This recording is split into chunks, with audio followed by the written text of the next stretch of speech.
ಮೊದಲನೇದಾಗಿ ಶಿಕ್ಷಣದ ಬಗ್ಗೆ ಮಾತನಾಡುವಂಥದ್ದಾದರೆ ವಿದ್ಯಾರ್ಥಿಗಳಿಗೆ ಈ ತಿಂಗಳು ಸ್ವಲ್ಪ ಕಷ್ಟಕರ ಸಮಯ ಅಂತಲೇ ಹೇಳ್ಬೋದು. ಸೊ ನೀವು ಅಂದ್ಕೊಂಡಂತಹ ರಿಸಲ್ಟ್ ನಿಮಗೆ ಸಿಗೋಕ್ಕೆ ಹೆಚ್ಚಿನ ಪರಿಶ್ರಮವನ್ನು ನೀವು ಹಾಕಬೇಕಾಗುತ್ತೆ. ಇನ್ನು ನೀವೇನಾದರೂ ಸ್ಪರ್ಧಾತ್ಮಕ ಪರೀಕ್ಷೆಗಳಲ್ಲೇನಾದ್ರು ತಗೊಳ್ತಾ ಇದ್ದೀರಾ ಅಂತ ಹೇಳಿದ್ರು ಸಹಿತ ನಿಮಗಿಲ್ಲಿ ಸ್ವಲ್ಪ ಅಡೆತಡೆಗಳ ನಂತರ ನಿಮಗಿಲ್ಲಿ ಯಶಸ್ಸು ಸಿಗುತ್ತೆ ಅಂತಲೇ ಹೇಳ್ಬೋದು. ಸೊ ಆದ್ದರಿಂದ ಸತತ ಪ್ರಯತ್ನವನ್ನು ನೀವಿಲ್ಲಿ ಮಾಡಬೇಕಾಗತ್ತೆ ಈ ಯಶಸ್ಸು ಸಿಗೋಕ್ಕೆ. ಸೊ ಆದಷ್ಟು ಈ ತಿಂಗಳು ನಿಮ್ಮ ಸಾಮರ್ಥ್ಯದ ಮೇಲೆ ನೀವು ಹೆಚ್ಚು ಗಮನವನ್ನು ವಹಿಸುವಂಥದ್ದು ಉತ್ತಮವಾಗಿರುತ್ತೆ. ಇನ್ನೊಬ್ಬರನ್ನು ನಂಬಿ ಯಾವುದೇ ರೀತಿಯಾದಂತಹ ರಿಸ್ಕನ್ನು ತಗೊಳ್ಳೋಕ್ಕೆ ಹೋಗಬೇಡಿ. ಇದಲ್ಲದೆ ನಿಮ್ಮ ಗಮನ ಹೆಚ್ಚು ಮನರಂಜನೆಯ ಕಡೆ ಇರುತ್ತೆ ಅಂತಲೇ ಹೇಳ್ಬೋದು. ಸೊ ಇದರಿಂದಾಗಿ ಇಲ್ಲಿ ನಿಮ್ಮ ವಿದ್ಯಾಭ್ಯಾಸಕ್ಕೆ ಸ್ವಲ್ಪ ತೊಂದರೆ ಉಂಟಾಗಬಹುದು. ಇನ್ನು ತಾಂತ್ರಿಕ ವರ್ಗ ಅಥವಾ ಇಂಜಿನಿಯರಿಂಗ್ ಓದ್ತಾ ಇರುವಂತಹ ವಿದ್ಯಾರ್ಥಿಗಳಿಗೆ ಈ ತಿಂಗಳು ಸ್ವಲ್ಪ ಉತ್ತಮವಾಗಿದೆ ಅಂತಲೇ ಹೇಳ್ಬೋದು. ಸೊ ಟೋಟಲ್ ಆಗಿ ನೋಡುವಂಥದ್ದಾದರೆ ಈ ತಿಂಗಳು ವಿದ್ಯಾರ್ಥಿಗಳಿಗೆ ಅಷ್ಟಾಗಿ ಉತ್ತಮವಾಗಿಲ್ಲ ಅಂತಲೇ ಹೇಳ್ಬೋದು. ಇನ್ನು ಕುಟುಂಬ ವಿಚಾರಕ್ಕೆ ಬರುವಂಥದ್ದಾದರೆ ಮೊದಲಾರ್ಧದಲ್ಲಿ ನೀವು ಈ ತಿಂಗಳು ಕುಟುಂಬದ ಜೊತೆ ಹೊಂದಿಕೊಂಡು ಹೋಗೋಕ್ಕೆ ಟ್ರೈ ಮಾಡ್ತೀರಾ ಅಂತಲೇ ಹೇಳ್ಬೋದು. ಸೊ ಇದರಿಂದಾಗಿ ಇಲ್ಲಿ ನಿಮಗೆ ನಿಮ್ಮ ಪ್ರತಿಯೊಂದು ಯೋಜನೆಗಳಿಗೆ ಕುಟುಂಬದವರಿಂದ ಸಂಪೂರ್ಣವಾದಂತಹ ಸಲಹೆ ಮತ್ತು ಸಹಕಾರಗಳು ಸಿಗುತ್ತೆ ಅಂತಲೇ ಹೇಳ್ಬೋದು. ಇದಲ್ಲದೆ ಒಡ ಹುಟ್ಟಿದವರು ಸಹಿತ ನಿಮಗಿಲ್ಲಿ ಹೆಚ್ಚು ಸಹಕಾರವನ್ನು ನೀಡ್ತಾರೆ ಅಂತಲೇ ಹೇಳ್ಬೋದು. ಕುಟುಂಬದಲ್ಲಿ ಮೊದಲೆರಡು ವಾರಗಳು ಹೆಚ್ಚು ಸಕಾರಾತ್ಮಕವಾದಂತಹ ವಾತಾವರಣನೇ ಇರುತ್ತೆ ಅಂತಲೇ ಹೇಳ್ಬೋದು. ಇದಲ್ಲದೆ ನಿಮ್ಮ ಪ್ರೀತಿಯ ಸಂಬಂಧಗಳಲ್ಲಿ ಸ್ನೇಹಿತರ ಒಡನಾಟವನ್ನು ಆದಷ್ಟು ನೀವು ತಪ್ಪಿಸುವಂಥದ್ದು ಉತ್ತಮವಾಗಿರುತ್ತೆ. ಕೊನೆಯ ವಾರವೂ ಸಹಿತ ನಿಮಗಿಲ್ಲಿ ಅತ್ಯುತ್ತಮವಾಗಿದೆ ಅಂತಲೇ ಹೇಳ್ಬೋದು. ಸೊ ನಿಮ್ಮ ಸಮಯೋಚಿತ ನಿರ್ಧಾರಗಳಿಂದ ನಿಮ್ಮೆಲ್ಲ ಸಮಸ್ಯೆಗಳನ್ನು ನೀವು ಈ ತಿಂಗಳು ನಿಮ್ಮ ಕುಟುಂಬ ವಿಚಾರದಿಂದ ದೂರ ಮಾಡ್ಕೊಳ್ತೀರಾ ಅಂತಲೇ ಹೇಳ್ಬೋದು. ಇನ್ನು ದಿನ ಕಳೆದಂತೆ ನಿಮ್ಮ ಮನೆಯ ವಾತಾವರಣ ಶಾಂತಿ ಮತ್ತು ಆಹ್ಲಾದಕರವಾಗಿರುತ್ತೆ ಅಂತಲೇ ಹೇಳ್ಬೋದು. ಸೊ ಟೋಟಲ್ ಆಗಿ ನೋಡುವಂಥದ್ದಾದರೆ ಕುಟುಂಬ ವಿಚಾರದಲ್ಲಿ ಈ ತಿಂಗಳು ನಿಮಗೆ ಉತ್ತಮವಾದಂತಹ ಫಲಗಳಿದೆ ಅಂತಲೇ ಹೇಳ್ಬೋದು.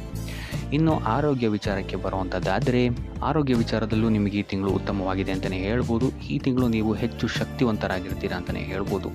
ನಿಮ್ಮ ಕೆಲಸದ ಸಾಮರ್ಥ್ಯವು ಸಹಿತ ಈ ತಿಂಗಳು ಹೆಚ್ಚಾಗಿರುತ್ತೆ ಅಂತಲೇ ಹೇಳ್ಬೋದು. ಸೊ ಮಾಡುವಂತಹ ಪ್ರತಿಯೊಂದು ಕಾರ್ಯಗಳಲ್ಲೂ ನಿಮ್ಮ ಶಕ್ತಿ ನಿಮಗೆ ಸಹಕಾರಿಯಾಗಿರುತ್ತೆ ಅಂತಲೇ ಹೇಳ್ಬೋದು. ಇನ್ನು ಇದಲ್ಲದೆ ದೀರ್ಘಕಾಲೀನ ರೋಗಗಳಿಂದ ಏನಾದರೂ ಬಳಲ್ತಾ ಇದ್ದರೆ ಈ ತಿಂಗಳು ನಿಮಗೆ ಇದರಿಂದ ಚೇತರಿಕೆಯ ಸಮಯ ಆಗಿರುತ್ತೆ ಅಂತಲೇ ಹೇಳ್ಬೋದು. ಸೊ ಆದಷ್ಟು ನಿಮ್ಮ ಸಾಮರ್ಥ್ಯವನ್ನು ಹೆಚ್ಚಿಸಲು ಆರೋಗ್ಯಕರ ಆಹಾರವನ್ನು ಸೇವಿಸುವಂಥದ್ದು ನೀವು ಉತ್ತಮವಾಗಿರುತ್ತೆ. ಇದು ಅಲ್ಲದೆ ನಿಮ್ಮ ದೈನಂದಿನ ಕಾರ್ಯಗಳಲ್ಲಿ ಯೋಗ ಮತ್ತು ಧ್ಯಾನವನ್ನು ಸಹ ಮಾಡುವಂಥದ್ದು ನಿಮಗೆ ಉತ್ತಮವಾಗಿರುತ್ತೆ ಅಂತಲೇ ಹೇಳ್ಬೋದು. ಸೊ ಆದಷ್ಟು ಕರಿದ ತಿಂಡಿಗಳಿಂದ ದೂರ ಇರುವಂಥದ್ದು ಒಳ್ಳೆಯದು. ದೈಹಿಕವಾಗಿ ಮತ್ತು ಮಾನಸಿಕವಾಗಿ ಈ ತಿಂಗಳು ನೀವು ಹೆಚ್ಚು ಸ್ಥಿರತೆಯನ್ನು ಕಾಣ್ತೀರಾ ಅಂತಲೇ ಹೇಳ್ಬೋದು.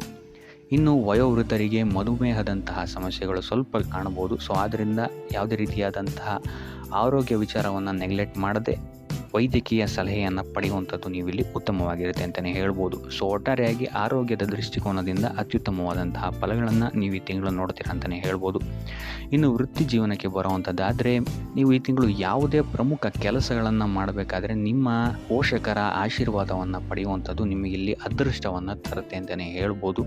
ಸೊ ಇಲ್ಲಿ ನಿಮ್ಮ ಪ್ರತಿಯೊಂದು ಕಾರ್ಯಗಳು ಸಹಿತ ಉತ್ತಮ ಸ್ಥಿತಿಯಲ್ಲಿರುತ್ತೆ ಅಂತಲೇ ಹೇಳ್ಬೋದು. ಸೊ ಅನೇಕ ನಿಂತಹ ಕೆಲಸಗಳು ಸಹಿತ ನಿಮ್ಮ ಪೋಷಕರ ಆಶೀರ್ವಾದದಿಂದ ನೆರವೇರುತ್ತೆ ಅಂತಲೇ ಹೇಳ್ಬೋದು.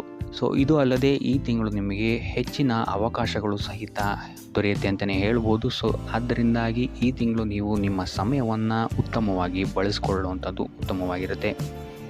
ಇನ್ನು ಇದಲ್ಲದೆ ನಿಮ್ಮ ಸ್ನೇಹಿತರ ಸಹಕಾರವೂ ಸಹಿತ ನಿಮಗಿಲ್ಲಿ ನಿಮ್ಮ ಕಾರ್ಯಕ್ಷೇತ್ರದಲ್ಲಿ ಸಿಗುತ್ತೆ ಅಂತಲೇ ಹೇಳ್ಬೋದು.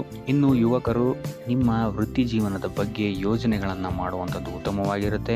ಇನ್ನು ಉದ್ಯೋಗ ನಿರೀಕ್ಷೆಯಲ್ಲಿರುವಂತಹ ಜನರಿಗೆ ಈ ತಿಂಗಳು ಉತ್ತಮವಾದಂತಹ ಅವಕಾಶಗಳು ನಿಮ್ಮನ್ನು ಹುಡ್ಕೊಂಡು ಬರುತ್ತೆ ಅಂತಲೇ ಹೇಳ್ಬೋದು. ಸೊ ಸತತ ಪ್ರಯತ್ನದಿಂದ ನೀವು ಅಂದ್ಕೊಂಡಂತಹ ಯಶಸ್ಸು ನಿಮಗೆ ಈ ತಿಂಗಳು ಸಿಗುತ್ತೆ ಅಂತಲೇ ಹೇಳ್ಬೋದು ನಿಮ್ಮ ವೃತ್ತಿ ಜೀವನದಲ್ಲಿ. ಸೊ ಆದಷ್ಟು ಈ ಸಮಯವನ್ನು ಬಳಸ್ಕೊಳ್ಳೋದಕ್ಕೆ ಟ್ರೈ ಮಾಡಿ.